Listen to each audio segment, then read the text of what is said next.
Good to see all of you, Melvin, Derry, Christine, Eda, Eva, Lydia, and all the rest.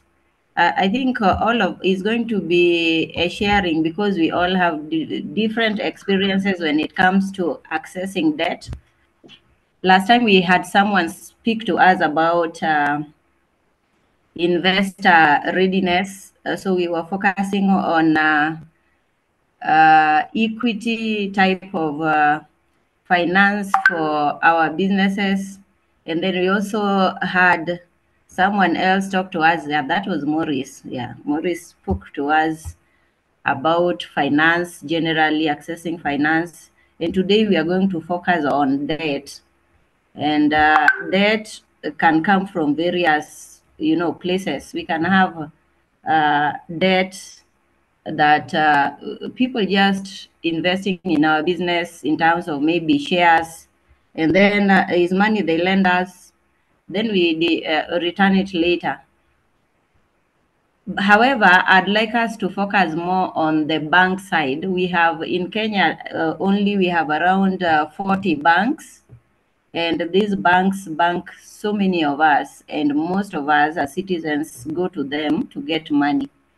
Some of their, the way they do things is more or less the same as microfinance, though they are bigger in that they take deposits, they also give money, which some of the microfinance do not do. So I'd like us to focus more on the bank, and but we can still have questions around microfinance, circles if you have them. So I think I'll just go straight to the presentation. Before I do the presentation, I think there is a poll that I'd like us to run. We all know that the topic of discussion is all that we should know about debt finance. So I think I'll just request Paul to run. Yeah, it's already there on your screen.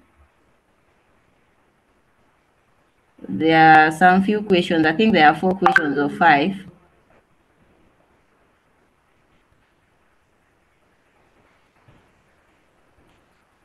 I hope you've been able. I hope you can see that.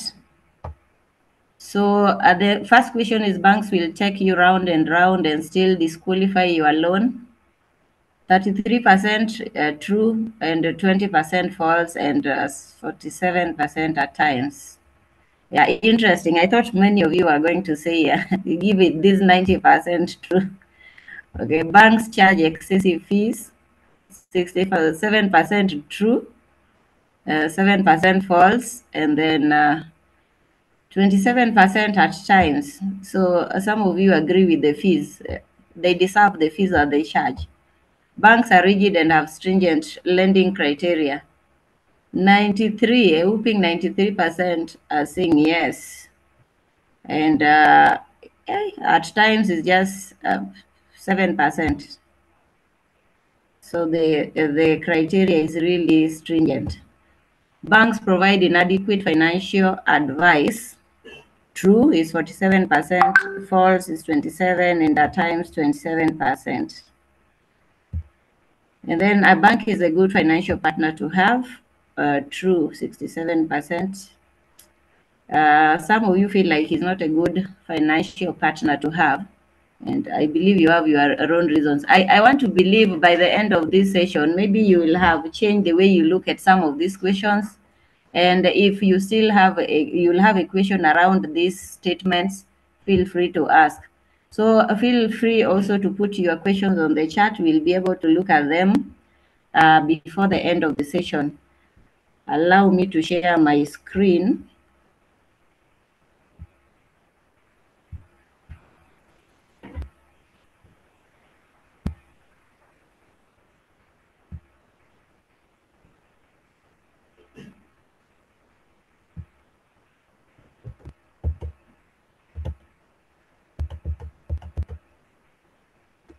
Are we there? Okay, so this is the first slide. All you need to know about debt financing.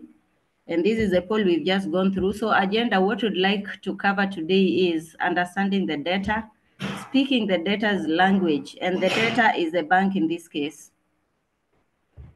preparing for debt or for that loan, making the debtor's work easy and also your life easy, because no one wants to go through hell while trying to access debt or manage debt. So it's good to know that there are some things that banks will normally follow when they are lending. First of it is regulation. They're normally regulated. Like in Kenya, we are regulated by Central Bank of Kenya. Regulation means that there are rules that are imposed on these financial institutions. And one of them is prudential lending guidelines.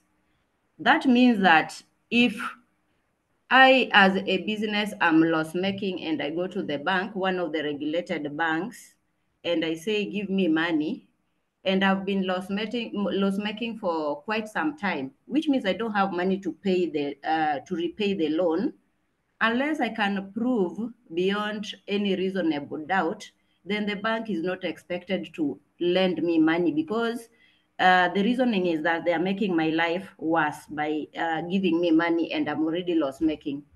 And as example, if you are going for personal loan, assuming you are earning 100,000, and of course you have other expenses, you eat, you sleep somewhere, you wear clothes, so the bank is not expected to give you a loan. An example is where 80% of your income will be going into loan repayments, which means you'll only be left with 20,000. So there are factors that they have to consider when they are lending to you, because they are regulated and there are rules they have to follow. And that is what I mean by prudential lending guidelines. And example is what I've just shared, loan to income or debt to income. So you'll find that banks will say, if you are handing 100,000, for example, you are looking for mortgage, they will tell you you cannot commit more than 30% of that income on loan repayments. So if you have a spouse, they'll be asking you if you can combine your incomes so that they can favorably review your request. There's also team approval. Most of the times, I know now today there's technology, and for small loans, they can use technology like we see in fintechs, like the Safaricom Fuliza, where there's already a way the technology is incorporated to appraise you and give you money. However, most of the times you'll find that if you require some significant amount of money, you are in business, then there is a team approval. When there is team to approve your loan, there are also turnaround times that they look at.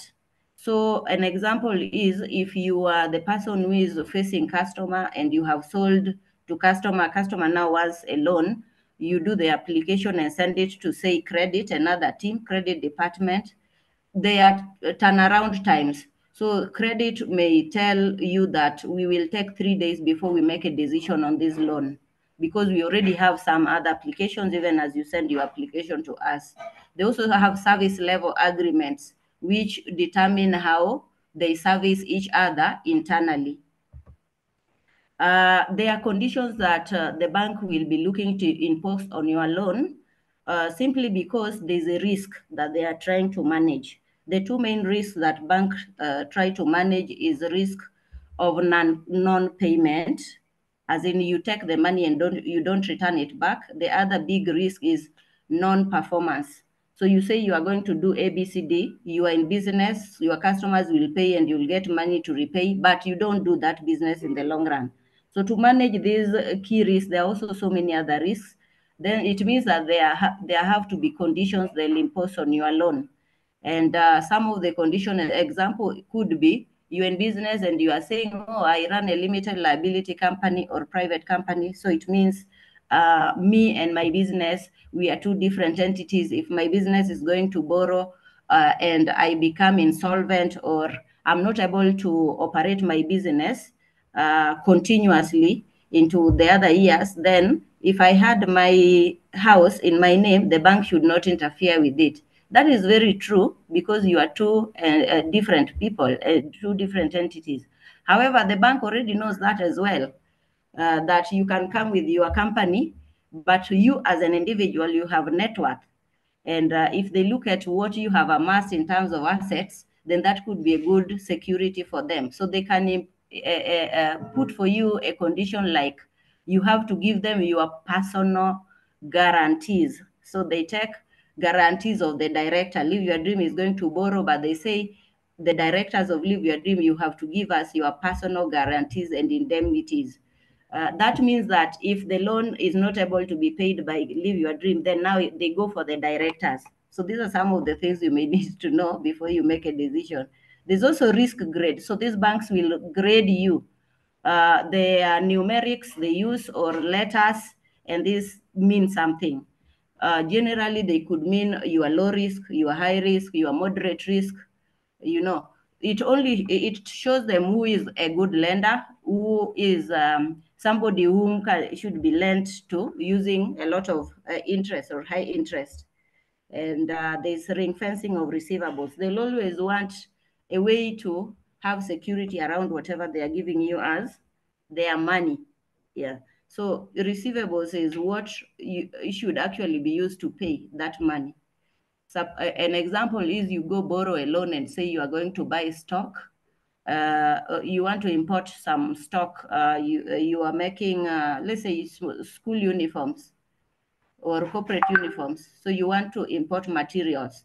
So they want to see how can they put their name on these materials so that if you don't pay, then these materials become their security. They'll always be looking at that.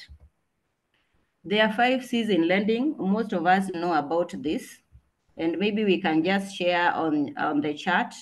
What are the C's that you know about in lending, and what do they mean? So the C's, they normally guide the customers, who are us, individuals or business, to know the psychology of the lender. What do they look at? The first one is character. In character, they are trying to look at your integrity as a borrower. Is it true that you can bring the money back as you say? So they look at your credit history. They can be looking at, generally, it's your trustworthiness as a person. And that is why they would be going to like CRB, Credit Reference Bureau, to be able to see whether you have defaulted in other loans before or not. So because it is a regulated environment, they also agree that to make their work easier within this industry, any bank that lends you money should be able to have a universal platform where they go and put your character in terms of how have you making your monthly repayments, are you defaulting, so that even other lenders could go there and check. I know in Kenya, this is something that has been waived by the government.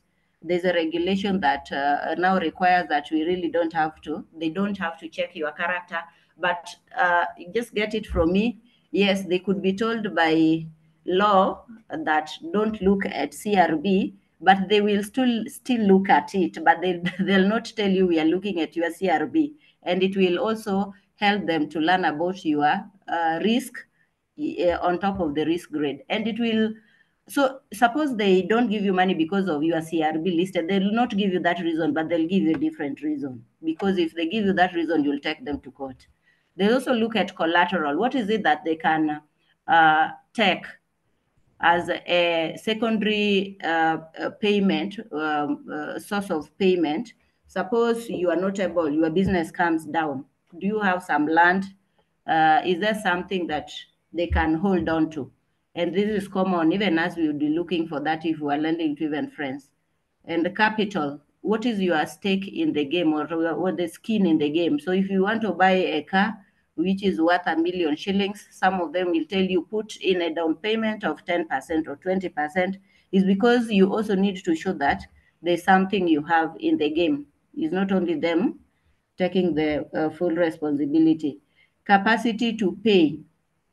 So they'd always want to be assured that you are able to pay.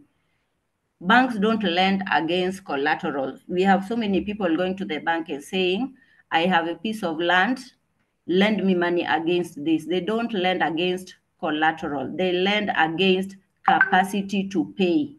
So if you have your grandmother who has a large piece of land which is worth 1 billion, and doesn't do anything, doesn't have any income generating activity, and you have an income generating activity that gives you 10,000 shillings per month, then you are a better borrower than your grandmother. Conditions is what is the environment like, the market conditions like, that is likely to determine whether this borrowing will be successful or not. An example is during COVID time, tourism was really affected. Hotels didn't have people in them, and they were making a lot of losses. So if you are in tourism, for example, it is highly likely that the bank will not approve your loan because they don't see how you are going to pay. So they also look at market conditions, the macro economics before they do their lending. So these are some of the key metrics that the lender will use or your bank will use. This is called COLD, so is an abbreviation that is taken from these 4 items. The first one is capital position. It compares a company's total debt to its total equity. When it is higher, it means you have very high financial risk. What it means is, just the example I gave, you want to buy a car worth 1 million shillings, they tell you put in 30%, and then we will put in 70%. So if you don't have something you are putting in, then they are very much likely not to give you money. When you look at these metrics, there's a way, a calculation or a formula they use to arrive at whether you are high risk or low risk. There are also different types of measures they can use, and we are going to see an example of that to be able to determine whether your capital position is good or not. There's also operational efficiency. So they'll assess how well your company utilizes resources to generate revenue and manage day-to-day operations. An example is your turnovers. How are your turnovers? Have they been declining? If they've been declining for the past 3 years, but you need a loan, then they have to question themselves, how then are you going to make payment? And looks like something is not working well for you. It could be break-even point. You've been in business for 10 years, you've never made profits, you are yet to reach your break-even point, a point where your costs and your expenses are the same, so you can say there's no loss or there's no profit. And there are also different ways they will measure this. And when they measure that, there is a way they also interpret the result. There's liquidity. Liquidity is your ability to meet your short-term obligations as and when they fall due. So you have people who have given you money, you have your loan repayments that are coming up, you have rent that is coming up. Those are like short-term obligations. Then you also, there are short-term liabilities. Then you have short-term assets. So short-term assets are these people who owe you money. They said we are going to pay next week. You also have maybe some cash somewhere. So they look at, from your short-term assets, are you able to meet your short-term liabilities? And there are also metrics that they'll use under liquidity. Then debt service, they just basically look at, will you be able to service this debt? So your ability to service your debt obligations, the one you are asking for and the ones that are existing. And if it's very high, it is not preferred. If it is very low, it is not preferred. If it is a bit high, it is preferred. These are normally ratios. Most of the times they are ratios they use, and they mean something different to the lender. So for you, if you see like your debt service ratio is showing 5%, you may think that, this probably is bad, but maybe that is good to them. There are many other metrics, but these are like the key ones that the bank will use. Just additional information on these metrics under capital position. The most used one is called debt to equity. So debt to equity measures what is your stake in the game. You want a car of $1 million, you are putting in 300,000, which is 30%. They are putting in 70%. Now, if you take 30 as your 300,000 to debt, which is 700,000, you'll find this is like 300%. You take your 300,000 divide by the total debt, 1 million times 100%. You will find if it is less than 300%, then that is a favorable thing to the bank, to the lender. If it is more, it means they are putting in more risk than you are putting in the business. Operational efficiency, they'll be looking at your turnovers, gross profit margin, operating profit margin, net profit margin, and also comparing with industry. Like you are a manufacturer and your gross profit margin is like you have already removed your cost of sales from your sales or turnovers. And the ratio they are seeing there, you are at 40% after you remove your cost of sales. But within that industry, the best performers, their gross profit margin is normally 80%. They'll definitely know that there's something wrong with your business. They look at the operating profit margin, net profit margin, and compare with the industry. So if you have issues, you are not conformed to what industry is doing, you'll have questions from the bank. Liquidity, they'll be looking at debtor days, stock days, creditor days, quick ratio, current ratio. I don't want to go into what all these things mean, but what it basically means is they are trying to find out when their loan will fall due, will you be able to make the payment? Or will you run into issues, you don't have money and you start going to Shylock or looking for other monies? They're just looking for security. Debt service, they'll be looking at free cash flow and total debt service. So this, when you see like free cash flow, it's a whole, there's a formula to calculate that. You see total debt service or debt service cover ratio, there's a formula that is used to calculate that. So if you are in business, of course, they'll not be saying your earnings is 100,000 per month. So whatever should be dedicated to your loan repayment is 30,000 every month. If you're in business, it's a bit different. So they'll be looking at your operational income, the income that you regenerate from your operations. And then they look at all your debt and say, the money, the free money that you get after you remove all your costs, is it adequate to pay your monthly repayments? So maybe just to also let you know what happens at the back end. Some of this you may not be able to see, but it's good.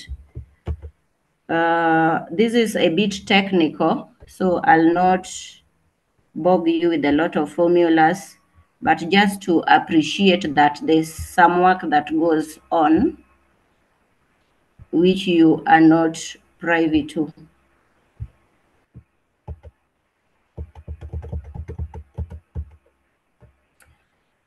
You can see my screen still? Okay. Yeah, so your account manager or the person who sold you the loan or your relationship manager or relationship officer or credit officer, whoever it is that is doing this loan application, will go now on the back end and do something that is called financial analysis. And that is why we have people who are called financial analysts. So they analyze your books and they interpret what would they have, the calculations that they've made. An example is what I've just demonstrated here. So they'll go to your balance sheet. This could be financial statements that are audited or they are not audited, but we already agree that if you're in business, you should be having, doing record keeping, you have some basic records. From your basic records, you can come up with some balance sheet, you can come up with an income statement that shows you, these are my revenues, these are my profits. So they will use that. You see, I have a balance sheet here, and then I also have income statement down here. So they'll come and put the figures from your records you have given them and come up with a calculation. So this is 2023 management accounts. They could have 2022 audited, 2021 audited accounts. So when they put the values here, they can have a template like this one that already has inbuilt formula. So it will calculate for them those key metrics that I spoke about. So like capital position, it tells them that this is where you are. You are at 504%. I said 300% and below would be good for the bank if you are borrowing something. But also it depends, because you could be highly geared. I mean, you could have you could have high gearing, high debt to high capital to debt position, as in what you are putting in versus what the bank is giving you. You could be high, but you are able to explain. Maybe you are starting a business in manufacturing, you are importing a lot of equipment, you are buying a piece of land to establish your plant. So it could be high and explainable, but most of the times 300% would be low. So once they see this, it's a red light. They want to know, why is it more than 500%? Why is it us putting more money than you in the business? They'll be looking at your operational performance and profitability. Yeah. This is another metric. So they look at your turnovers, gross profit margin. You can see this one is 60%, operating profit margin and net profit margin. If this net profit margin is, let's say it is negative because you are loss making, for example, that would be a question there. They would be asking themselves, why do they lend to a loss making entity? Because they'll be answerable when they're audited by the regulator. They need to then demonstrate, why do you lend to a loss making entity? Liquidity, they'll also be looking at, how much money do you have to take care of your short-term obligations when they fall due. So these things will mean something for them. Current ratio, when it is like 1.5, that is a good 1.5 going on, 1.5 to 2. When it is also very high, it means probably there's a way you are not making adequate use of your current assets well. It could also be you are not collecting your money very well. Your debtors are staying a longer time with your money. So at times when you go and say, I need an overdraft because I've not been paid, but I need to buy the raw materials, then they'll be telling you, why don't you talk to your debtors to pay you in good time? So this is where they get all that information. They see that debt service cover ratio is 3 times. So from your free cash, after you pay for your cost, rent, everything, you still have money that can take care of your debt obligation 3 times. So which means that is a favorable borrower to lend to. Then they come to your working capital. You are saying you are struggling. They want to find out, where is the issue? Is it your debtor days that are very long? Is it your creditor days that are long? How can they be made shorter? Is it your stock days? You are keeping a lot of stock. Instead of just buying enough to use, you are buying a lot and you are keeping, and then now your money gets stuck there. So they will be using something like this to interpret and make decisions. And if you can see this schedule I'm using here, it has a lot of inbuilt calculations. This is just the debt service cover ratio that will now feed in. There's a 3 here that will feed into the financial analysis. If you come to the debt service cover ratio, you may find it here. Then they'll also be using the loan amortization schedule. This is something that most of us know about. If you want to borrow, you can always just Google loan amortization, put your loan amount there, interest rate, and find out how much will this loan cost you. So they'll be able to get all that information here and use it to make a decision whether you are a better lender or a poorer or a worse, a borrower, I mean. So that was just on the side to help you appreciate what they do on the back end. And this can also take a lot of their time trying to analyze. So you can imagine, if you've not given them the records, at times they may be forced to cook some of it. And if you cook something, it's always easy to know when they have cooked. Or there'll be a lot of back and forth. They want this information from you and they are waiting. And you also, because you don't have records, you have gone to your accountant and you're asking your accountant what you need to tell them. So there are also non-financial considerations that they'll always make. Business experience. You are saying you are a startup, you want to start this business in construction. That is okay, but for how long have you been in construction? If you have been a farmer all your years, but now you want to go into construction, they'll be feeling like something is not right. If you give you money and failure in business is inevitable at time, most of the times, then they'll be sending you to a worse position. They'll be looking at your leadership and team. What is the expertise that you have? What is the experience of these people? What have they studied? Do they have certifications or qualifications relevant to the field where you are working? Are they contract staff? Are they permanent staff? Industry and market conditions.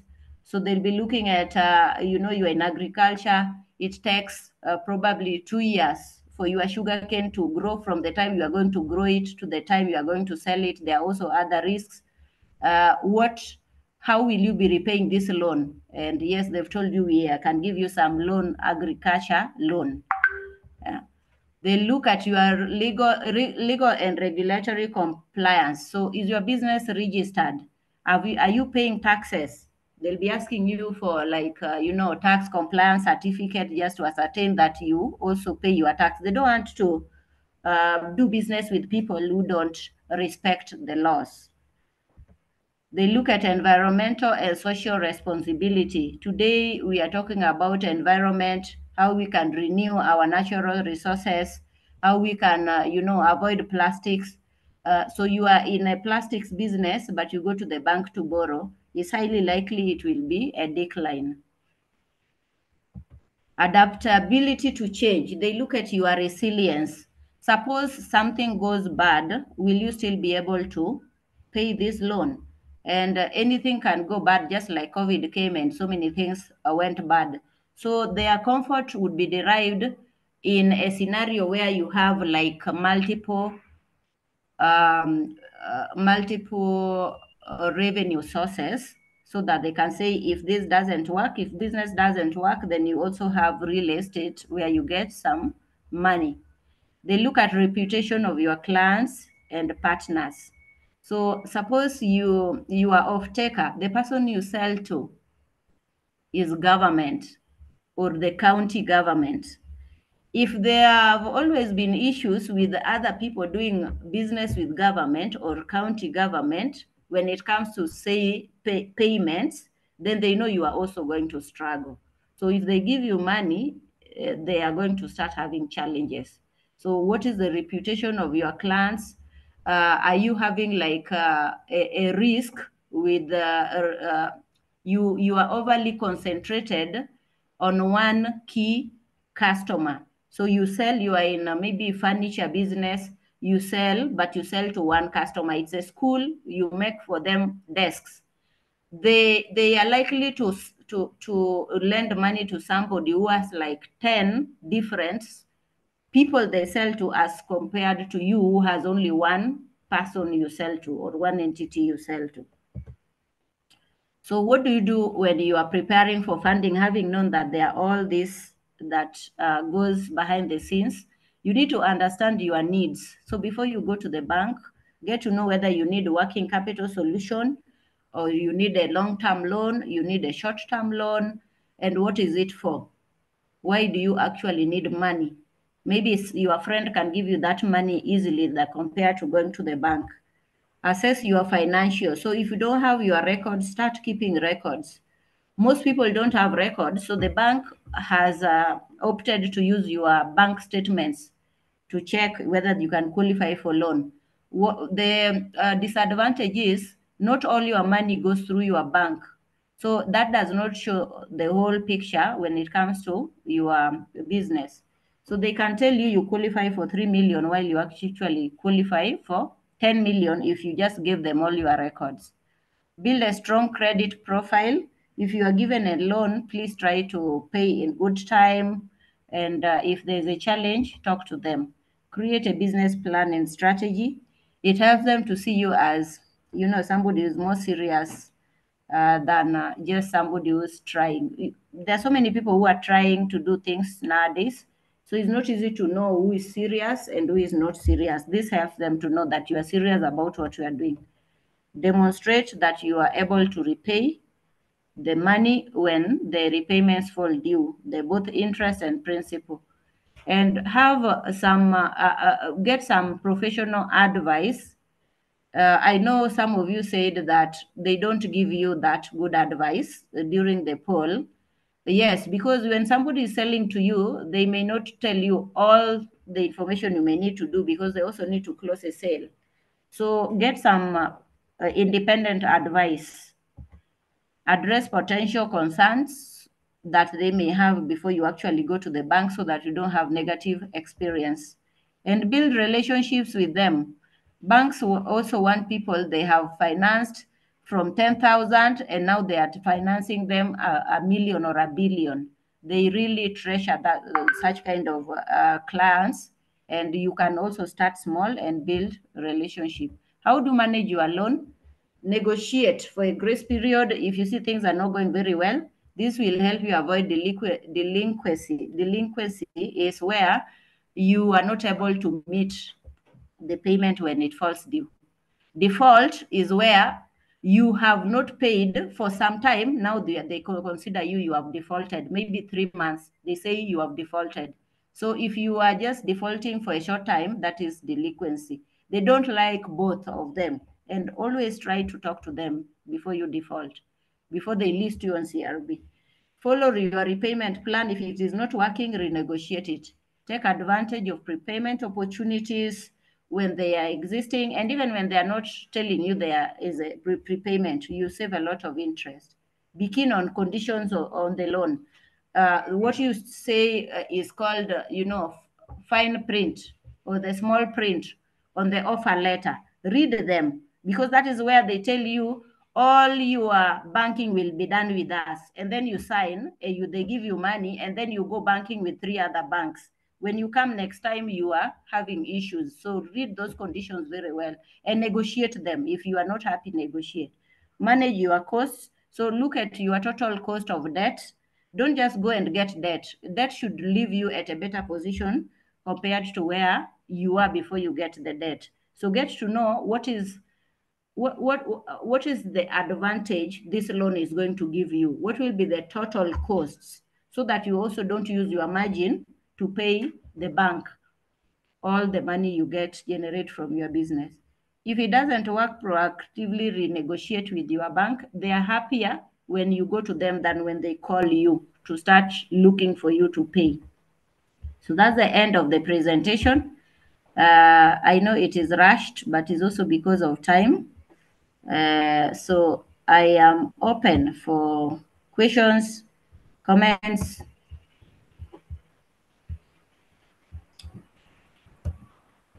Thank you so much, Edna. That was quite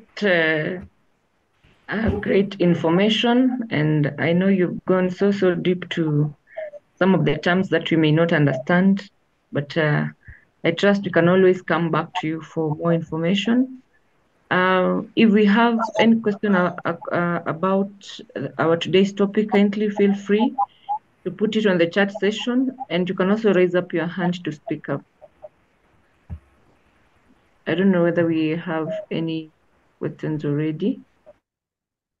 Yeah, I can see one. I don't know whether we had one from before this one, but let me just read this one, which is on top of my screen, which is from, I trust this is Nobat, because the one for CityLink. Yeah, when a business is borrowing a loan from a bank, why do banks check for credit records for business directors, like if they are listed by CRB? Yes, thank you, Antonia. And that is a very good question, because remember we are saying that you and your business are two different entities. And so if my business is borrowing, why do you come to me? Why are you interested in me? But I think it's also just good to look at it from, our own side. somebody comes to us, they want to borrow, definitely we'll want to know, are they able to pay back the money if I give? And if we are sure, or we are, we are ish, we are not sure whether the money will come back or not, we are told we give what we are happy to lose. So the bank apparently is not happy to lose anything. So any money they give you, because they're in the business of selling money, they want to get it back plus the returns. And remember, they are also just there to do this on behalf of investors. So it's not their money, they are employees, and they are also answerable to the investors who gave them the money to trade with. They cannot say that. Of course, they are given some window where they can have some losses, people not paying back the money, but significant part of it should be paid back. So they already know the way you reason, and that is why you are opting to borrow as a business and not as an individual. But because they want your skin in the game, and they know that is the only way they can have you be part of this and be serious about the business and what you are saying you are going to do with the money, they bring in those conditions. Before they put the condition on the offer letter, like directors' personal guarantees and indemnities, they will tell you, they will look at your CRBs, because they are looking at character. Remember, we said character is one of the key, and there's a number one thing the bank looks at, not collateral, not your capacity to pay, but your character. Because if somebody has defaulted before, then it's highly likely that they'll default even with you. If they're coming from equity and you are in corp, in equity, they don't have a good name. Then it's highly likely even in corp, they will give you trouble. So that gives you some ability to, be able to determine whether they are trustworthy or not. And that is why they dig into your CRB and other things. They even ask you. There are clients who used to say, "There's nothing you have asked me. The only thing remaining is, There's one who said the only thing remaining is the innerwear of my grandmother. You have not asked me. You asked me so many questions about myself, my business. You are asking me about my financials, my bank statements, because they just want to determine how trustworthy you are as a borrower. And remember, they are giving you their money. It's not for free. So it's just good that they also do that. Yeah. So they'll not tell you, they may not be able to explain to you, but they are also trying to protect themselves. And if you are in their shoes, most of us would be doing the same things that they are doing before we give our money out. I don't know whether that answers why they have to dig into your records, but they are looking at your character, and they just want to confirm that you are trustworthy as a lender, a borrower, I mean, sorry. Yes, Thank Antonia, you so much. I don't know if Yeah, thank you so much. I trust nobody has been answered. Maurice is saying that was an MBA in less than 1 hour. I agree. And we have Lynette saying she's grateful. Then we have 2 people asking about the Excel sheet, whether you can share it with them. That is somebody called Kinyili Jr. and Kalush. So if you can share it, maybe they can you can let them know. Then as you answer that, we have another one from Melvin. I don't know why I am losing it. Just a minute. I can see the question from Melvin. Okay. But maybe before we go to Melvin, we can talk about the Excel. I can share the Excel, but I know you can also get templates online that you can use. If that Excel has a problem somewhere with formula, remember it has inbuilt formula, it will not work for you. The other thing is, if you don't know how to use the Excel, it will still not work for you. It is highly technical. For me, what I would recommend is, if you can understand those key metrics or matrices that I have shared, and find out how can I calculate my capital position. That is pretty simple. The money I put into the business vis-a-vis what I want the bank to give me. Debt service. Amortization schedule. If you just Google amortization schedule, you will be able to get a template there. Even banks have their own. You can even find for CBA, I don't know, NCBA or what. And you can put in, even if it's a vehicle and asset finance, you'll be able to put in the amount. Oh, I would like to buy a car worth 2 million. What would be the repayment be like, and the principal payments if I want to pay it in 5 years or 3 years. So you just play with it and you'll be able to see that. That will be simpler than this template that I'm using here. It is highly technical.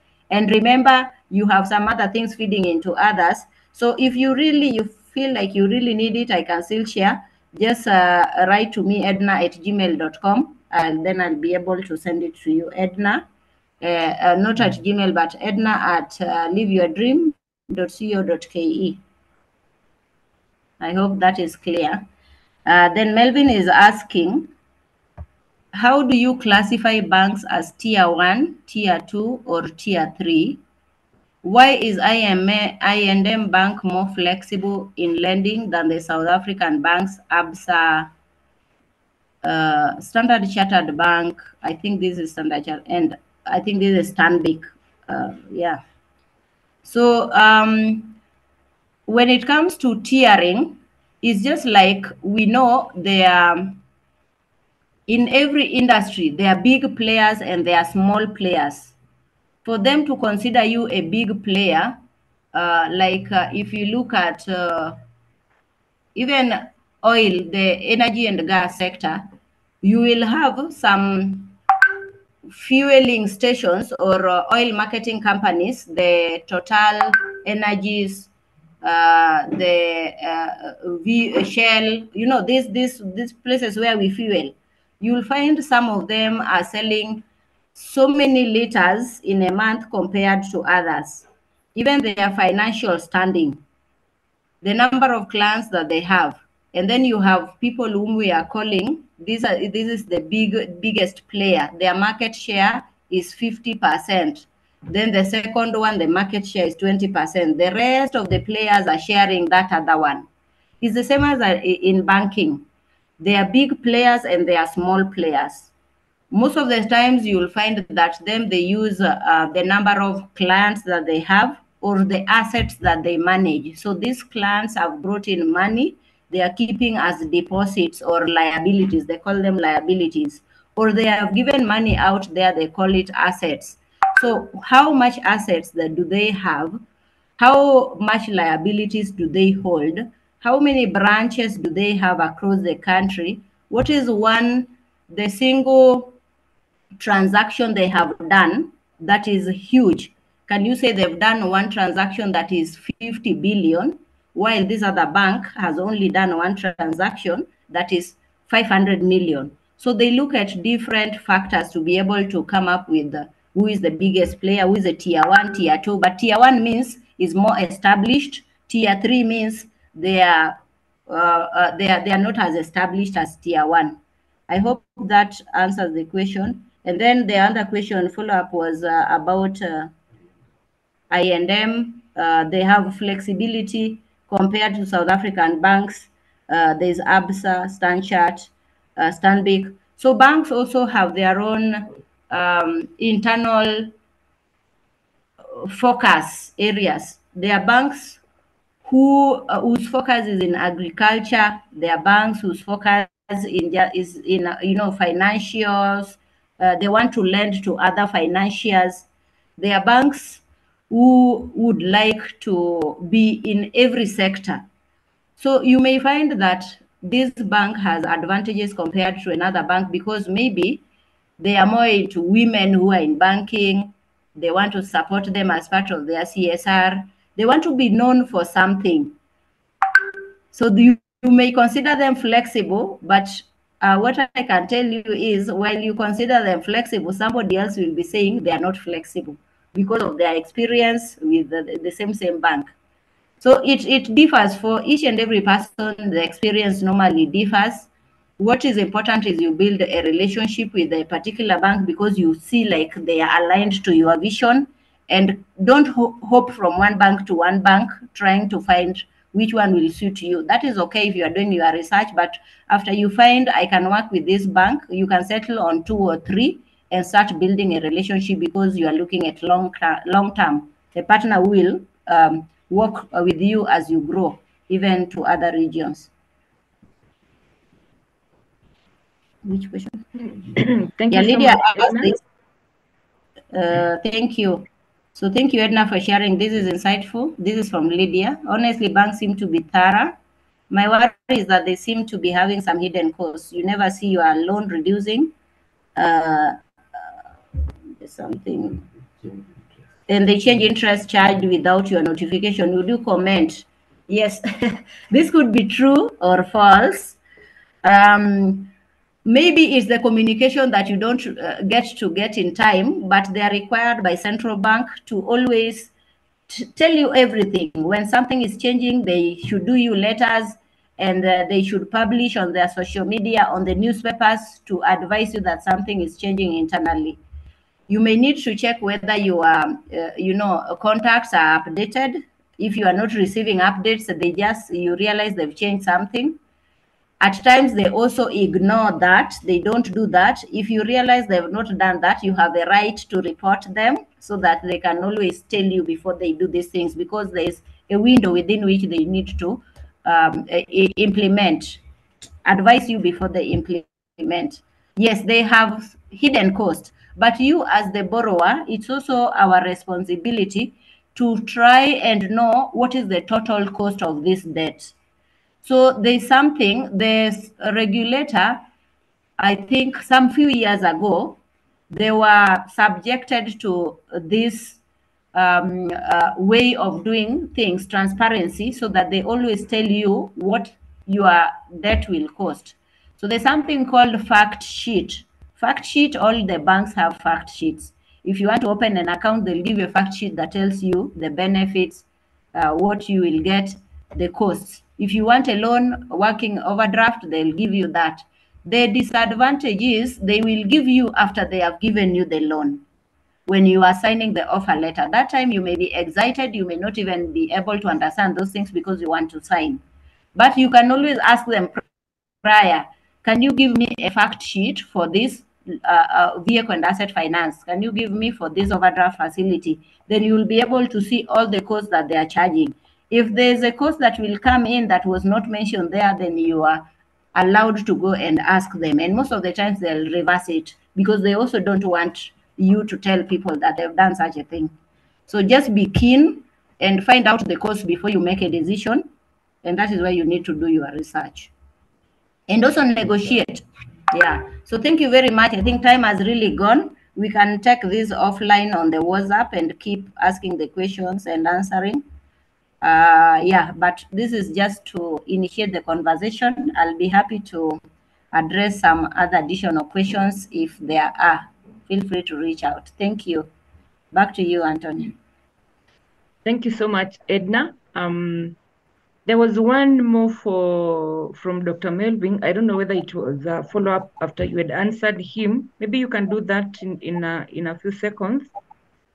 And then imagine I have started my business with the 3 million. That is my equity is 3 million, some of which is loan, and then I start drawing down to buy equipment, etc. So my capital position gets weakened in the first 2 years of business. Going by your presentation, I will not qualify for a loan or D. Yes, if you divert funds, then you are highly likely not to qualify for a loan, because when you are applying for this loan, if you said I am going to use it to buy stock and you went and bought equipment, then that is not the right reason why you are given loan. So be sure, do your own analysis. What kind of loan do I need? And it's not bad to need many loans. You can go to the bank for construction loan, for stock, for this. When you tell them that, they know how to package it so that they give you a solution that will cut across all your needs. But when you go and tell them, I need to pay my suppliers because some data has delayed and they give you 3 million, and you decide, let me go and put a deposit down payment for this piece of land, then you will run into problems, and the conditions when you come back to the bank, it will not be a good conversation to have. So don't divert funds. Many of us divert funds. Try not to do that. Thank you. Thank you so much for that. I know we are quite behind time. I'd like to welcome, is it Maurice, to give a vote of thanks?